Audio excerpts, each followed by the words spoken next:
Good afternoon. Welcome to our latest Q&A session with EPM. I'm Alex Hawkins, Director of HR Services, and I'm delighted to be joined once again by our expert panel today, who are here to answer your questions, including colleagues from EPM, Avec, Southalls. Well, despite the whirlwind start to the year, there finally seems to be some light at the end of the tunnel. Following the Prime Minister's announcements last week, I'm sure that you and your employees are also reassured to see that roadmap. And we're certainly relieved to see something. We're now looking forward to some sort of normality in the future. With schools due to reopen next week, I'm sure you're very familiar with 40 attendees now, which echoes the position of this autumn term. We have put on today's session to address your key concerns regarding the latest government announcements and the return of pupils into school. But please don't hesitate, if you've got questions broader than just that, do pop them in the chat on this session. If you do have questions, please use the box. You'll see it on the right hand side, hopefully, of your screens, and we will endeavour to answer those through the session today. But if we don't manage to get to it, what we will do is ensure that a response is sent to your query, along with all other questions that we respond to in this session. So thank you to those who've submitted your questions in advance for today. We're going to kick the session off with some of those questions received in already. Our first question is around pregnancy, and it's been quite a popular one with our advisory team. So the first question received is our third trimester pregnant teacher from the 8th of March. Should they be in school teaching? We have several members of staff who are pregnant. What is that advice, and are risk assessments required for those pregnant staff? Elaine joins us today on the panel. Elaine, can I hand this one over to you, please? Yes, absolutely. Thanks, Alex. Yes, hello everyone. My name's Elaine Hammond. I'm an Assistant Director in the HR Advisory Team at EPM. As Alex says, this has proven to be a really interesting topic, and it's moved a little bit over time, so it is worth revisiting. But I think it is one that's come up in each of our question and answer sessions so far, so it remains obviously high on people's agenda, and there has been a little bit of misconception out there on it, so it's quite good to discuss it now. So the government guidance does cover off pregnant workers, and they've given some latest guidance which got contributions from the Health and Safety Executive, the Royal College of Midwives and the Royal College of Obstetricians and gynecologists. It's generic guidance. It wasn't just for the education sector, but we have noted that the DfE have added it to their school-specific government guidance in terms of links. So the guidance itself refers to a risk assessment being undertaken, and obviously would be supportive of that. It advises that the guidance produced by those bodies is used as a basis for the risk assessment. The government guidance says, and I'm just going to quote if that's okay, if you are 28 weeks pregnant and beyond, or if you are pregnant and have an underlying health condition that puts you at a greater risk of severe illness from COVID-19 at any gestation, you should take a more precautionary approach. And then it goes on at a separate point to say your employer should ensure that you are able to adhere to any active national guidance on social distancing and or advice for pregnant women considered to be clinically extremely vulnerable. So the guidance, the Royal College of Obstetricians and Gynecologists guidance still states all pregnant women should pay particular attention to social distancing measures and good hygiene, and that this is particularly important at 28 weeks pregnancy and beyond. So pregnant women of any gestation should not be required to continue working if this is not supported by a risk assessment. But I suppose I'd like to summarise by saying there's not a blanket guidance that states school staff should not be in work for the third trimester. And we have had quite a number of schools ask us that question, and they're saying that they've read that staff shouldn't be at work in third trimester full stop. So, but what I'm saying is it all depends on the risk assessment and what you can put in place to manage those risks as to whether the individual should be at work or not. Thanks, Alex. Thank you, Elaine.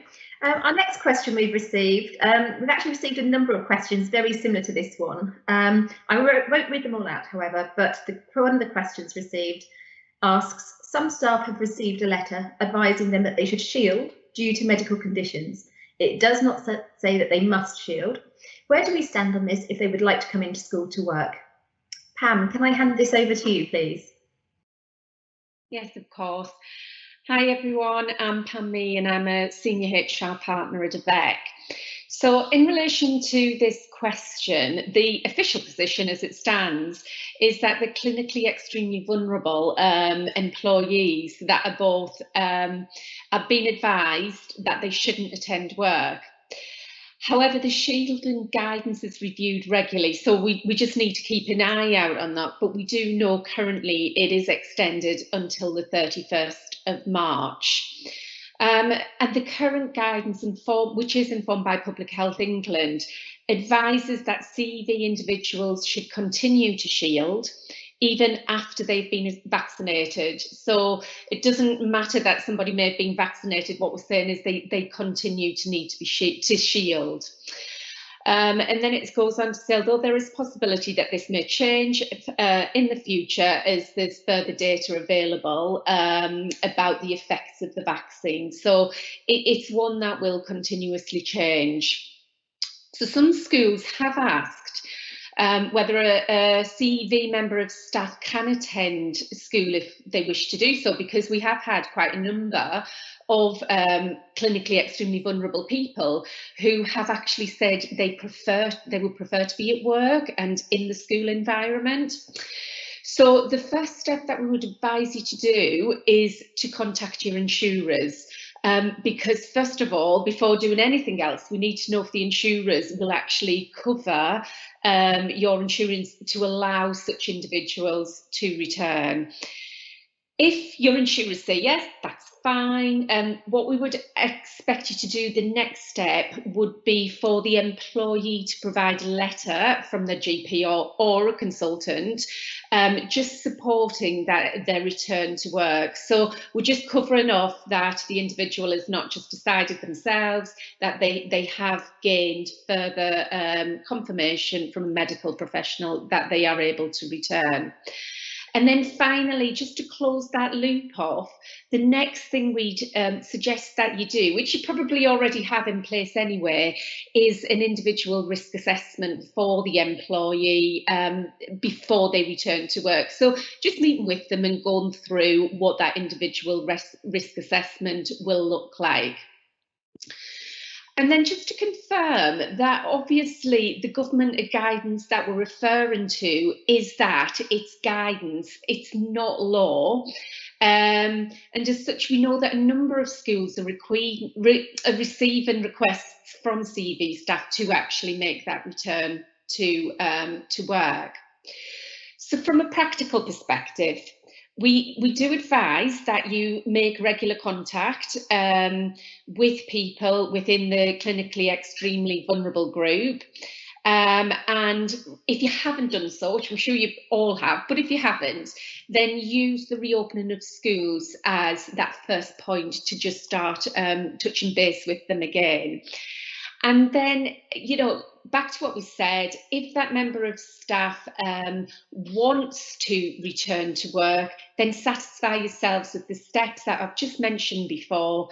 And when you're having the conversation, just for yourself, it's probably worth understanding their motivation for wanting to return to work. So just try and establish through the conversation why they're wanting to turn. Is it that actually they feel guilty about not being in work and maybe not being part of the team and feel they're letting colleagues down who they work with? Or are they worried that maybe they're being left behind, that things in the school are moving on and they're not involved? Things like training and development, are they worried that they're not, that they're being left out of training and development opportunities? And then possibly the one that we do hear quite a lot is mental health and well-being. So people just want to be back at work for their own mental health. Obviously, the first three with some discussion, and it needs to be an honest discussion, may result in the individual feeling more assured about remaining from work. Especially given that shielding is due to be reviewed on the 31st of March. So it's not too far away. And, you know, it might be that if you can reassure them, then they feel comfortable about not being in work. The latter obviously is a little bit more complex. After the discussion, if the individual still wants to return to work, just sort of do yourself a little checklist, and it's really making sure that the risk assessment that can accommodate your member of staff with the full reopening, because it may be that actually you can't accommodate that member of staff. So, you know, just make sure it can. Look at the specific risks for that person.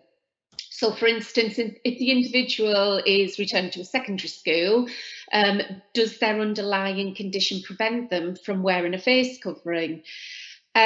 You could look at adjustments to the start time to ensure that the individual isn't at risk in high traffic areas, you know, at the beginning of the school day, at break times. You could also look to redeploy to a different area of the school or to a different key stage. You know, so you may have somebody working in reception, and obviously social distancing is difficult in the reception key stages. You may consider moving them to a year 6 group that may be able to sit socially distance. Then look at whether the individual has received a vaccine jab, and when are they due to get the second jab, but just also taking caution, because the jab shouldn't be a deciding factor about whether the individual should return to work, and clearly it is also voluntary, so we just err on the side of caution with that. The most important is obtaining up-to-date medical information from either their GP or the specialist, and then agree a return to work date. Now, clearly, where we are in the spring term, we're close to the Easter holidays.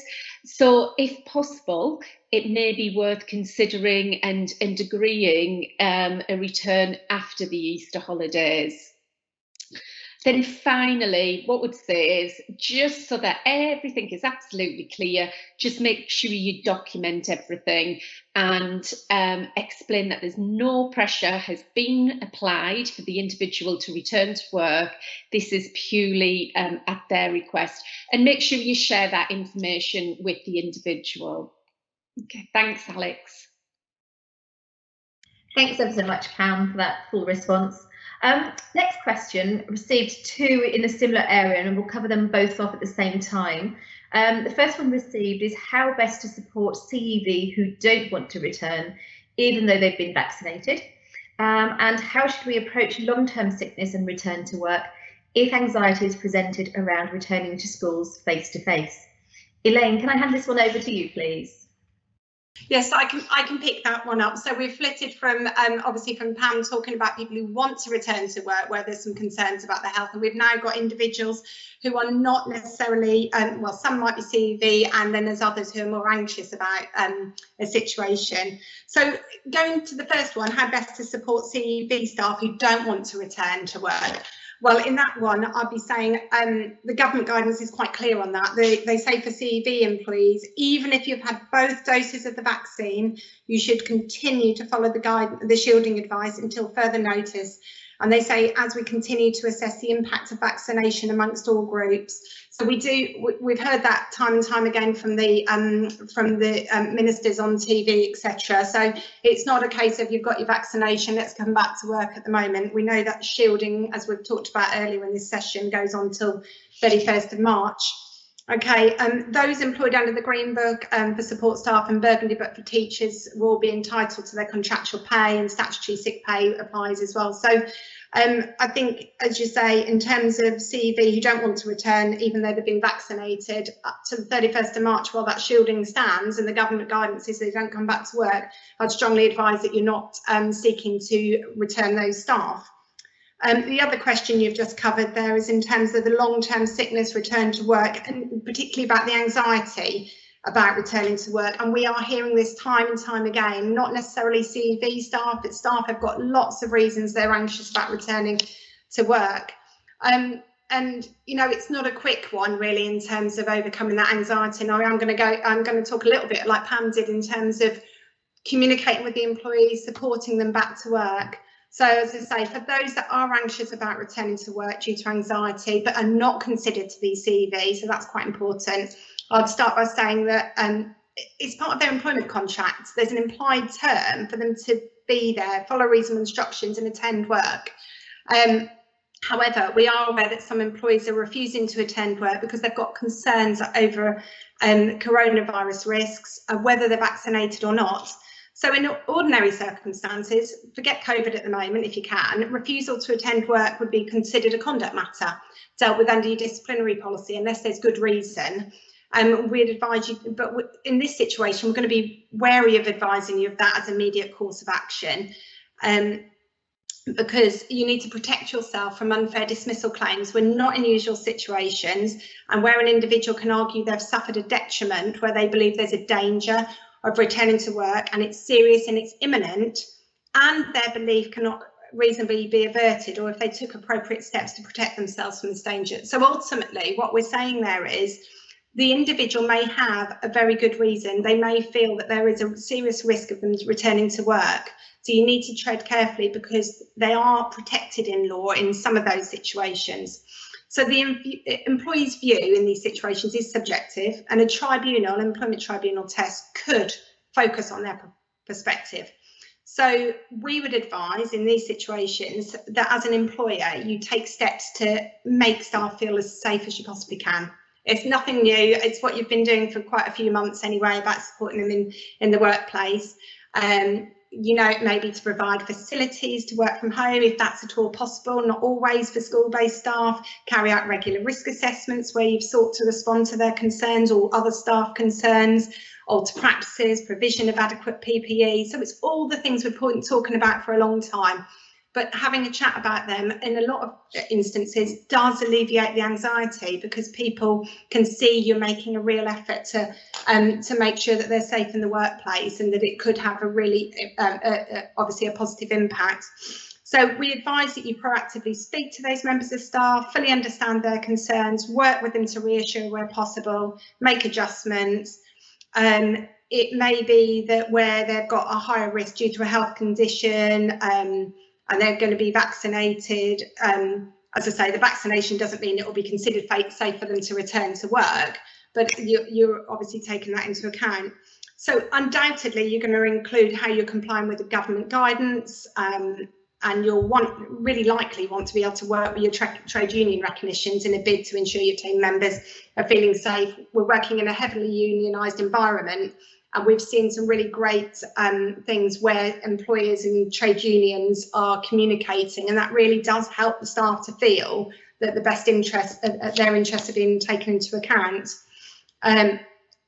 Make sure that all of these changes are visible, well communicated to your teams, and we'll also advise, as Pam said earlier, make sure you keep a note of your discussions in the event there's a claim. It's absolutely crucial, these sorts of things. People are feeling vulnerable and they might take some action. The purpose being in those notes is to show that you actually took steps to support that employee to return to work. Ultimately, saying all that, you can progress with your an unauthorised absence as a conduct matter. Be cautious about dismissing or detrimenting an employee due to potential litigation you might get. It's a significant action, and it should only be taken where you've exhausted all other options and the individual continues to refuse to return to work.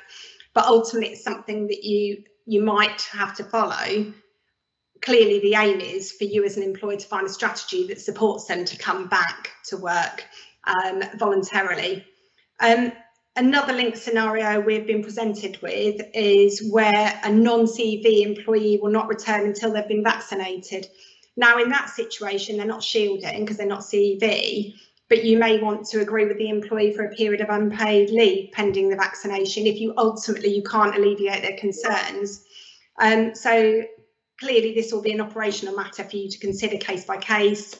You'll take into account the impact it could have on the in terms of operational challenges, and also you'll be mindful of setting a precedent as well.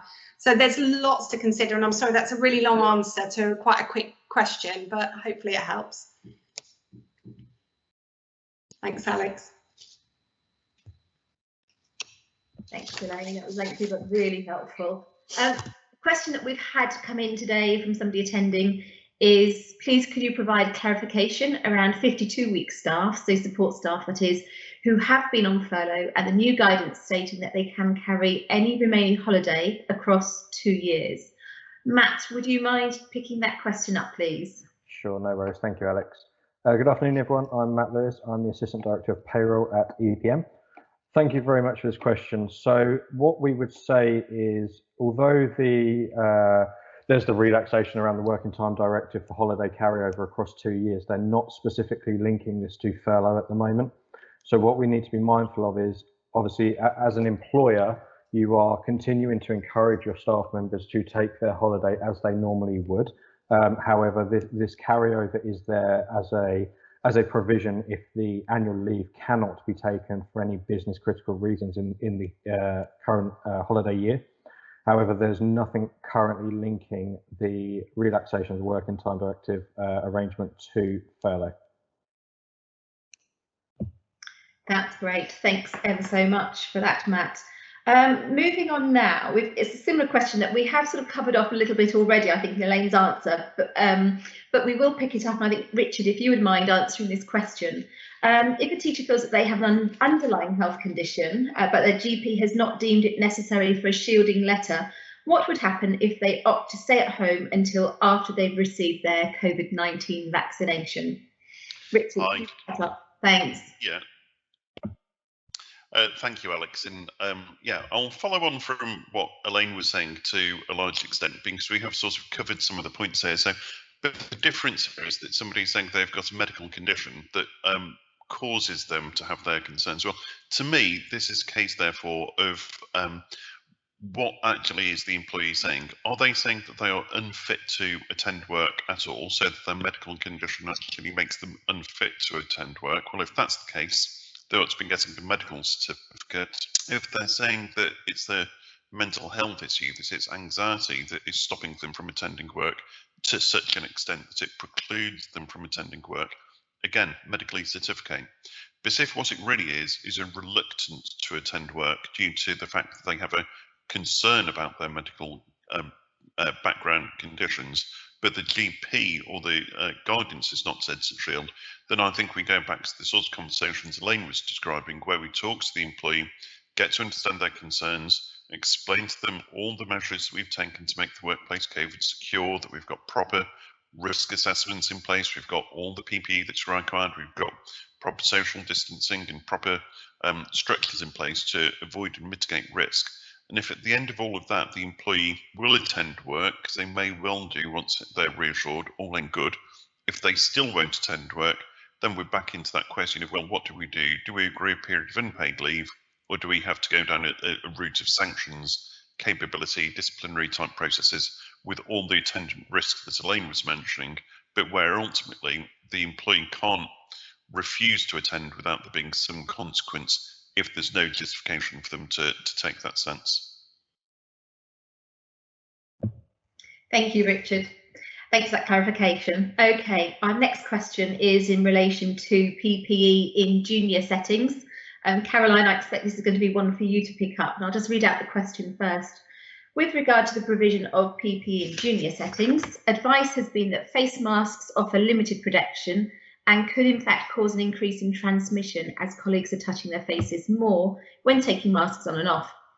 Further guidance now recommends the use of face masks in communal areas. Some staff are insistent they only feel safe if someone wears masks. Some do not want to wear masks at all.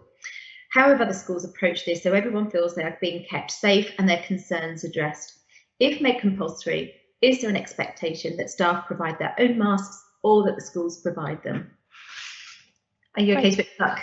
Absolutely. Thank you, Alex.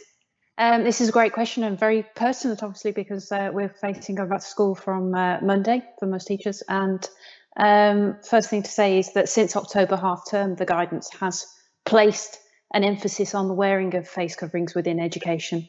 And I would recommend that you do consider this as part of your COVID-19 risk assessment. But they have also now revised that guidance, and I believe they issued that last Tuesday. And they also issued a separate document on the safe use of face coverings within education. So if you haven't had time to have a look at that yet, do go back and refer to it. But just to outline what it tells us in there, it tells us that the expectation is that for pupils in year 7 and above and adults, so subject to exemptions, they will need to wear face coverings when moving out around the premises in communal areas and corridors. So that's nothing new since October. But now, in addition to that, they will need to wear them within classrooms and during activities where social distancing cannot be maintained. There is actually no requirement though for pupils to wear face coverings outside and within primary schools, so up to year 7, face coverings won't need to be worn by pupils, but they will be worn by staff and adult visitors in situations, again, where social distancing is not possible between adults. I've heard a lot of different schools interpreting that to mean that in secondary schools they would need to wear them at all times. But if you can maintain that 2 metre distancing between adults and between adults and students, you don't need to go down the wearing of face coverings route. So there was a second part, I believe, to that question, and it was about whether you need to provide those face coverings. Well, actually, the expectation is now that due to the fact that we are using face coverings more and more, I've even got one right here in front of me, you will already have a supply of those, really good supply of those, and have access to them. So all you need to do within your school environment is to have a small contingency supply for people who are struggling to access a face covering, or have a damaged or damp face covering, or have forgotten their face covering on that day. So do have that small supply. And then don't forget, the important part here is, and something that you've raised, is the worry about transmitting the virus back to your face when you're taking off the face covering or putting it on. Don't forget to brief staff, pupils and visitors about how to safely do that, and about the cleaning of hands before you put on a face covering or before you remove it. And that should be enough to stop that transmission of the virus. It is far better to be wearing that face covering at this point while we are going through this real period of coming out of lockdown than not. So I really would recommend you to look at that guidance, look at your COVID risk assessment and make sure that you are considering whether it's appropriate for you to wear them. But in my opinion, at the moment, yes, you should be applying those across the board unless you can maintain that social distancing between adults and pupils. Okay, thank you, Alex. Thank you, Caroline. Okay, so a question that we've had come in is relating to furlough. So we know that there are staff still furloughed in schools. This particularly relates to an after-school hours club. The question received is, can we continue to furlough staff as the bookings are not back to the usual due to lockdown? Richard, would you mind picking that one up, please? Yes, very happy to do so again, Alex. So, look, this is one of the areas where the answer is, in some ways, a simple yes. Mostly schools have not been able to furlough staff. Mostly they haven't been able to do that because they've been continuing to receive the income that would enable them to employ people. But where they have been in situations where income is not derived from government, not derived from public authorities, but from private sources, parents, etc., it is legitimate to look at furloughing staff, and this is one of those areas. We see it also with some leisure centre type staff, with premises staff. Sometimes that are dedicated to work. This is not paid for through government sources, not paid through public funds.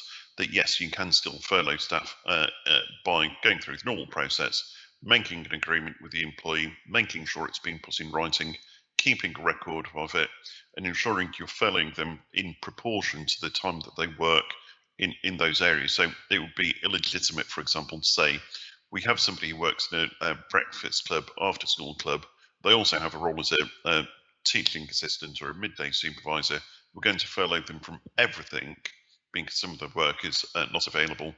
You would have to be saying, well, we furloughed from the roles in breakfast club, in after school. The areas where there is the reduced activity is where you can furlough, but yes, you can definitely do that. Thank you, Richard. Okay, quite a few questions coming in at the moment. Elaine, I think probably one that you'll be able to pick up. If an employee is shielding because of an active condition which is considered a disability, e.g. cancer, does this absence count towards absence triggers or not when you're managing their sickness absence in accordance with schools policy? Okay, well, very briefly, I can say that if they're shielding, then for whatever reason, whether it's cancer or any other condition, then they should not, as an employer, I would strongly advise you not to be counting that absence towards their triggers, because they're not in a position to attend work. They're following government guidance. Clearly, the fact that they're shielding shouldn't necessarily mean that they are absent from work, because they could be, you should be thinking about whether they can work from home or in any other remit outside the workplace. So ultimately, the fact it's cancer and it's a disability is neither here nor there. The fact is that they are shielding and following government guidance, and that it would be remiss of you as an employer, in my view, to be taking them forward through the absence management procedure. Thanks, Alex. Thank you so much, Elaine. Okay, our next question is: it is getting more and more difficult to staff the additional cleaning that is required, particularly full additional cleans of toilet staff areas midway through the day. Now, many colleagues don't feel comfortable having agency staff to cover for sickness, meaning we're pulling more and more on the goodwill of staff being redeployed. How are other schools managing this? Richard, would you mind picking that one up, please? Yes, very happy to do so, Alex. So, look, schools have had to undertake further levels of cleaning, as we all know, in order to maintain their status as being COVID secure and to comply with all the risk assessments that's being done. And I think there's a bit of a distinction between what might be termed cleansing and what might be termed cleaning. So we know that, for example, there will be things like wiping equipment in between uses, which is really cleansing, and where often we are going to be asking support staff to do that. But really, this question is about some of the deeper cleaning that needs to take place on a more regular basis. So doing toilets, for example, through the course of the working day, doing some areas of communal use, classrooms, staff rooms, etc., during the course of the working day. And to start with, we can't require teaching and support staff to undertake that sort of operational cleaning as part of their contracts. It might be that some people would volunteer for or agree to do so, but it's not a requirement under their contracts to undertake that. So the likelihood is going to be that we will need to engage with either our cleaners, that we're increasing the hours that they work or getting them to come in at different times if they're directly employed. It might be that we're having to use our established outsourced cleaners, or they're needing to bring in themselves additional agency staff to do that work. Well, the school has to get the job done. So you have to have somebody in to do that cleaning.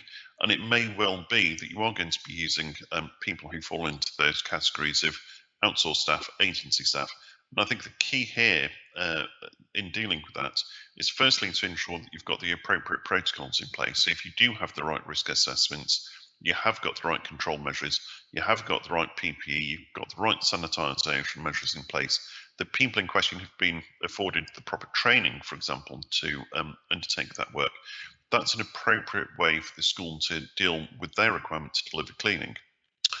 Now, if that causes anxiety to staff, then I think it's wise to have some conversations with staff. It might be one-to-ones, it might be small groups, it might be talking to people as a general group to explain what you've put in place and why it is that you have a safe and secure workplace whilst bringing in people to undertake those duties. And I think also it's fair to take the point with the staff to say, we can't have it both ways. So we need to get the cleaning done. We can't ask you guys to undertake the cleaning, or you're not willing to undertake the cleaning. So therefore, we have to find a solution.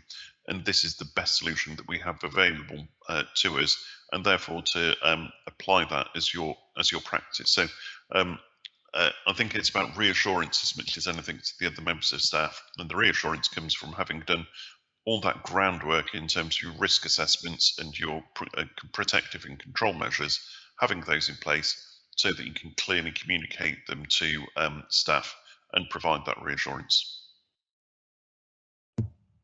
Thanks, Richard. Okay, so we've had a question in to the panel today, and the question is, please could you provide clarification around the procedure to be undertaken if payroll have issued a letter to staff member that has decided not to return from maternity leave and owes back pay of maternity pay, but no response has been received from this employee. So I suspect this relates to a member of staff who's received their contractual entitlement, 50% pay, but has decided not to return to work and therefore contractually is obliged to repay that. Matt, could you pick that one up, please? Sure, no worries. Thanks, Alex. Thanks. So in this case, what we would obviously advise is that you follow your standard procedure in terms of making sure that reasonable communication has been made to the employee, all channels, that be written, email, phone numbers, etc. Now, obviously, if you are being given a complete blackout by such employee, we would advise, if you have a debt recovery team, etc., to take this case further for you, because you must remember that obviously this is a contractual obligation that the employee will have signed to return this money should they decide not to return from maternity leave, if it is contractual pay. Obviously, from a payroll perspective, we can certainly support with additional comms. I can see the individual that posted the question say that payroll had initially drafted the letter, so we can certainly assist with providing a follow-up letter and follow-up communication. But we would also encourage, as a school as well, to utilise the channels of communications you have with your employees to support on that. Now, like I said, nobody wants to be going down a debt recovery court case route. However, please bear in mind that it is a contractual obligation that the employee would have signed to return this money should they decide to change their mind. Great stuff. Thank you, Matt. Okay, moving on to our next question. We've received a general question here around recruitment in the education sector. First of all, what is the impact being seen of COVID-19 on schools and trusts and the recruitment there? Beth joins us today on our panel. She's our Safer Recruitment Manager. Beth, could you pick this one up, please? I certainly can. Thanks very much, Alex. And it's actually quite a great question. And we've seen a significant drop of about 53% in the volume of DBS applications processed over the January-February period from last year to this year. And there could be a number of reasons for this, but obviously COVID restrictions hadn't been introduced this time last year, not until the end of March or the beginning of April. So recruitment was what we used to say as normal.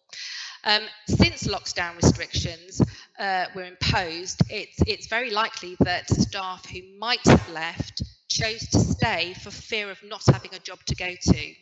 So with the vaccination programme beginning to be rolled out across different age groups, we might well see an increase in staff turnover going forward as staff begin to feel more confident about what options are available to them on the horizon. So within this in mind, we really need to ensure that we're ready for a possible surge in vacancies, especially around the March and September peaks.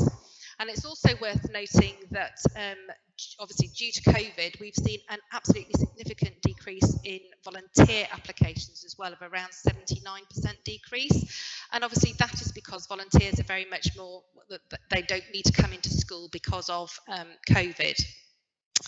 Now, I think, Alex, did we have a question on safe recruitment and whether or not it was going to be renewed, or the period of renewal as well? We did indeed. Could you pick that one up at the same time? I certainly can. I thought I'd do Thank you. that at the same time. So we've had a question ask whether or not safe recruitment training needs to be renewed and how often that needs to be done.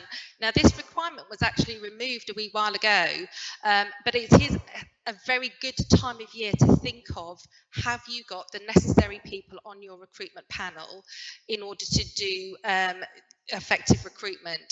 So as you know, one person on every recruitment panel needs to be safe recruitment trained.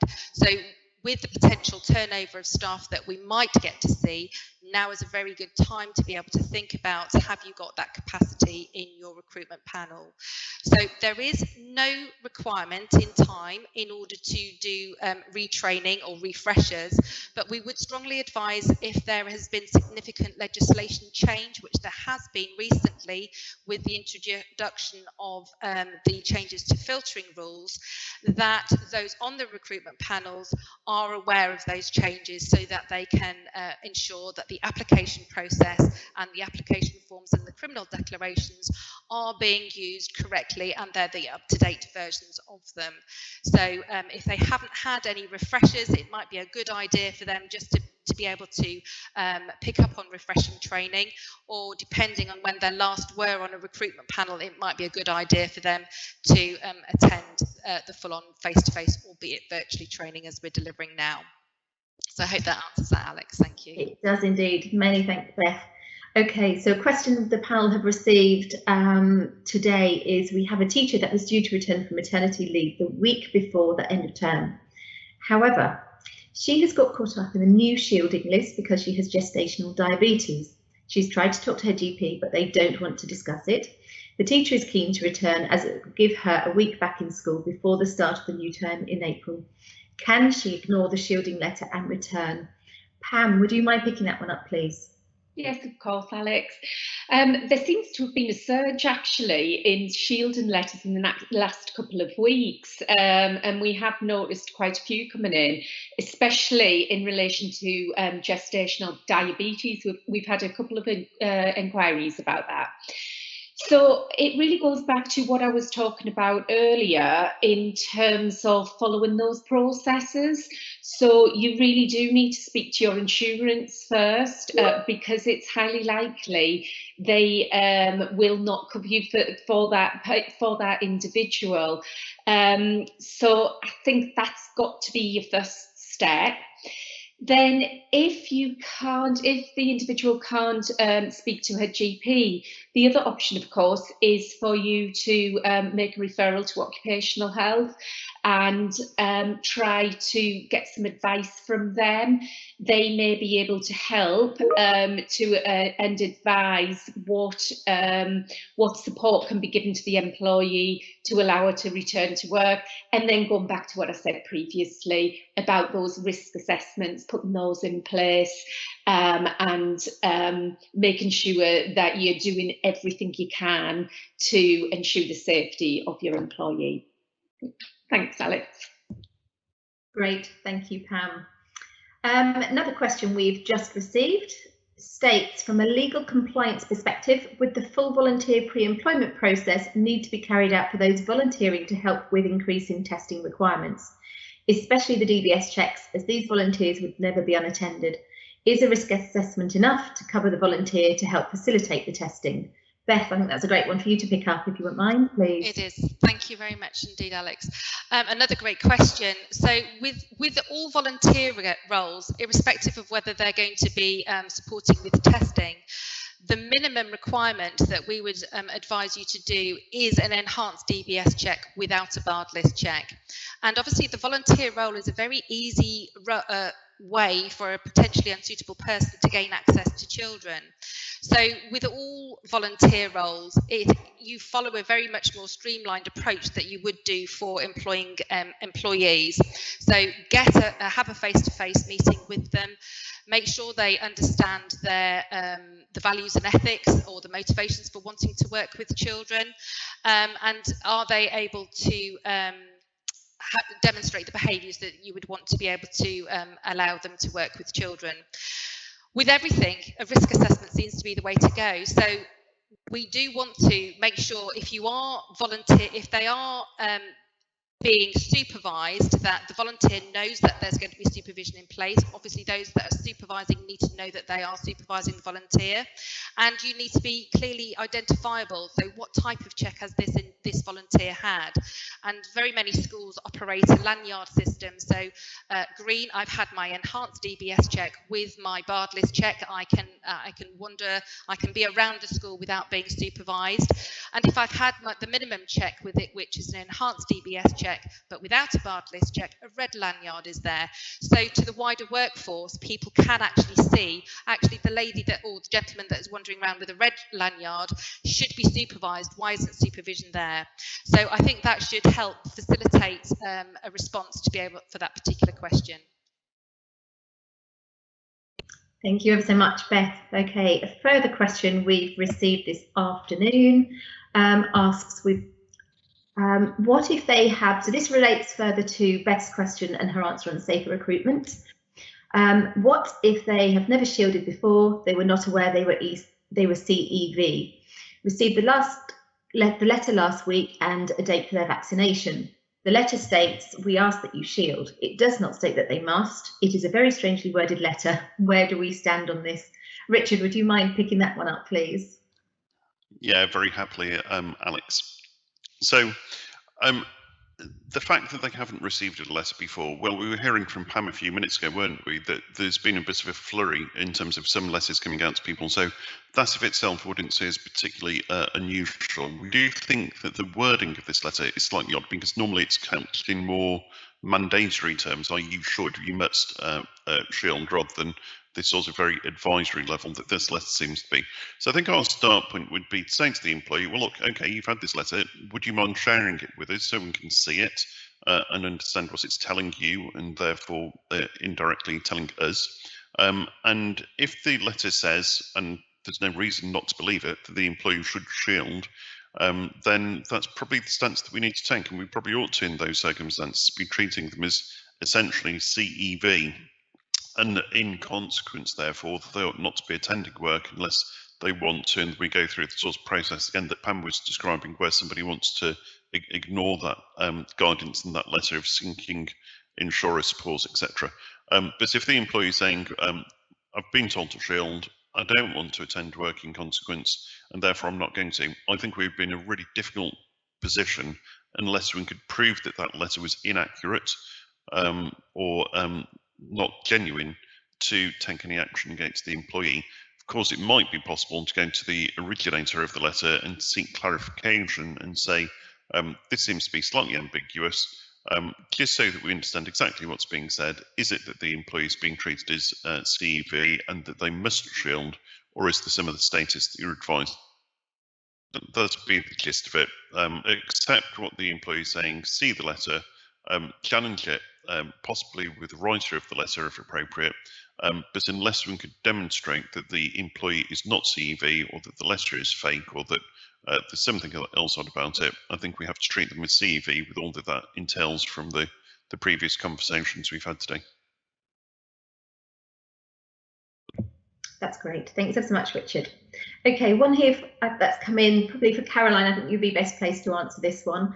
Can teachers wear visors rather than face masks in the classroom to aid communication? Thanks, Alex. It's all about face coverings today, and all of my colleagues seem to be mentioning risk assessments and not me for once, which is unusual for the safety person. This is a very quick one for me to answer. The latest edition of that government guidance actually tells us that we can't wear face shields and visors as an alternative to face coverings. So visors may be very good at actually protecting generally against droplet spread in specific circumstances, but actually within schools they're not going to be as effective at reducing that aerosol transmission unless they use with the face covering as well. But one thing that I have picked up from maybe the question is don't forget that guidance, as I mentioned earlier, does state that you wear face coverings where social distancing can't be maintained. So it might be that if you're asking if teachers can just wear a face visor because they don't want to teach wearing that face covering, perhaps look to the alternative methods of control, which is all about social distancing. It's still there, it's still applicable, 2 meters plus, and you shouldn't need to wear that face covering if you go back and look at your risk assessment and review your controls. Hopefully that helps. I think that answers it. Thank you, Caroline. Another question that has come in around DBS asks, conscious that unless our volunteers have registered with the update service, all of our volunteers will need another DBS completing because they have now been in school for over 3 months. Beth, could you pick up on that one, please? I certainly can, thank you. Now, with all volunteers, if they're engaged in regulated activity, and they've been in school in whatever capacity that you've had them in, then obviously they won't need to be re-DBS checked. Obviously, if they have registered with the update service, that allows you, with their permission, to check the status on their DBS check. And if they have, all well and good. This is where your risk assessment needs to come in. You need to think about when was the last time they volunteered for you? Has there been a significant break? Were they engaged in regulated activity previously? What are you now asking them to do? So with that in mind, you will just need to and you're going to be the best placed people to ascertain whether or not this volunteer, how long ago they last came into work for you. But if they have been engaged in regulated activity and they haven't had a significant break in service, then their DBS checks should still be all well and good. If there is supervision required, then they are going to be supervised by someone engaged in regulated activity. Therefore, you might choose not to redo a volunteer who's not engaged in regulated activity, because the supervision is by someone who is engaged in regulated activity.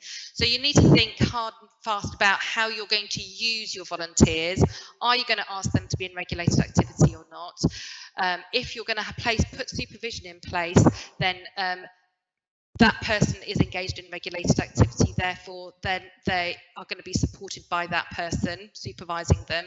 If they're going to be in sole charge of administering vaccines without any supervision, then you're going to need to think about putting that DBS check with the barred list check in place. All right. That's great, thank you, Beth. We've had a generic question come in, which is about pay. See, we're all very conscious of pay and budgets at the moment. The question is, has there been any update on the public sector pay uplifts, please? Pam, would you mind responding to that one? Yes, of course, Alex. So you probably are aware that the Chancellor did announce in November that there would be a pay restraint in the public sector, with a pay freeze for all staff other than care staff and NHS staff, and also those staff that are earning less than the full-time equivalent of £24,000. So, in terms of the teachers' pay uplift, the remit to the School Teachers Review Board from Gavin Williamson is that the pay uplift should be targeted to those with the full-time equivalent earnings of less than £24,000, and the recommendation is that they would receive a minimum uplift of £250. We obviously wait for the School Teachers Review Board's recommendations, following their call for evidence and consultation with all the stakeholders. Similarly, it's proposed that the uplift of £250 or the equivalent of the national minimum wage will also be applied to other public sector workers, so i.e. support staff within school, and again it's for those earning the full-time equivalent of below £24,000. You may or may not have heard, and you probably expect, that this offer is significantly different to the pay claim that's been submitted jointly by the support staff unions of GMB, Unison and Unite, and they submitted their pay claim to the NJC on the 15th of February. They have a claim for a significant pay rise of 10% on support staff. And what that would mean for the lowest paid workers outside of London is that they would receive £10 an hour, which would lift them above the living wage, which currently sits at £9.50 an hour. So the consultation hasn't commenced yet on the pay rounds. And one thing it's just worth noting is that the pay restraint is binding where the groups of employees of pay considered by review board, so i.e. the School Teachers Review Board. However, it's not quite the same for staff in local authorities. So local authorities as employers are not actually bound by central government decisions on pay. But the trend we have seen over recent years is that they have tended to mirror the public sector pay restraints. So what does that mean for support staff in particular? So support staff in maintained schools will be awarded whatever is agreed between the employer, which is the local authority, and the unions. However, support staff in academy trusts, if the trust has agreed to continue to adhere to the NJC terms and conditions and also the local terms and conditions, so i.e. what the local authority are doing, then they would tend to apply the relevant uplift, although they're not bound to do so. So you're not bound to follow those local terms and conditions. However, it is important to note that if you are intending to move away from those national and local terms and conditions and pay uplifts, as a trust, you will have to set up your own bargaining mechanism in line with in conjunction with unions. And that is, you would need to do that in terms of the collective bargain, in terms of your recognition agreement with your trade unions. So we're not at all suggesting that local authorities will not exercise the same restraint in terms of staff support pay, but we just thought that it would be useful to highlight to you the differences. In terms of the union position, ASCL and the NHT leadership unions, along with the National Education Union and Voice, have warned in a joint statement that the freeze announced for most public sector workers last year will inflict yet another real terms cut to teachers' pay and school leader pay. They've demanded a fully funded restoration of the real terms pay cuts that they believe has been in place since 2010, and have called upon the STRB to recommend a significant and undifferentiated pay increase from September. So it's just a case of watching this space and seeing what comes in the coming months. Thanks, Alex. Thanks so much, Pam. Okay, we've had a little flurry of a few questions. I'm going to try and squeeze a couple more in before we close, minded that we are due to finish at 3 o'clock. First one, perhaps, Beth, if you'd mind picking this one up, please. When completing a recent new governor DBS, I noticed that there is no longer an option for a school governor DBS to be completed with a children's barred list check, i.e. only a non-regulated version is now listed. Is this an oversight? No, it's not an oversight. In keeping children safe in education, it will say that governance is not classed as regulated activity unless, in addition to their governance duties, the volunteer also engages in regulated activity in the wider workforce. So if your if your governor is just there for the governing body meetings, then that is not classed as regulated activity, but it is required to have a full enhanced DBS check, but without a barred list check. So it's not an oversight, but you need to, as a school, decide if, in addition to their governance duty, how they're going to be used in the school, if they're going to volunteer in regulated activity as well. So I hope that helps. There was changes in legislation in 2012 that changed that requirement that came in. All right. Brilliant. Thanks for that clarification, Beth. That's really helpful. Okay, and then the final question for this session, I think it will have to be for the day, I'm afraid, is teacher's partner is having a baby expected the 13th of July, which is before the end of term. If baby arrives late, can the parental leave be taken 1 week in July and a second at the beginning of term in September? Now, I suspect the question is actually referring to paternity leave and not parental leave, but Matt, perhaps you can pick that up and clarify, please. Sure, no worries. Thanks, Alex. If this question is in relation to paternity leave, then the answer is no. You have to take your paternity leave together. You cannot split that out. However, if this is in relation to a consideration of shared parental leave, then that answer may differ and will obviously be dependent on the arrangements between both partners as to how that split will look, and will have to be treated on a case-by-case basis. However, if it is by paternity, if it is for paternity leave, then no, you cannot split that out. Brilliant, great stuff. Thank you, Matt, for squeezing that one in. Okay, so that's all we've got time for today. Thank you once again all for joining us. I hope you found that session as useful as usual. And our next Q&A session is scheduled for the 20th of April. It'll be at the usual time, 2 till 3, and we hope you can join us then.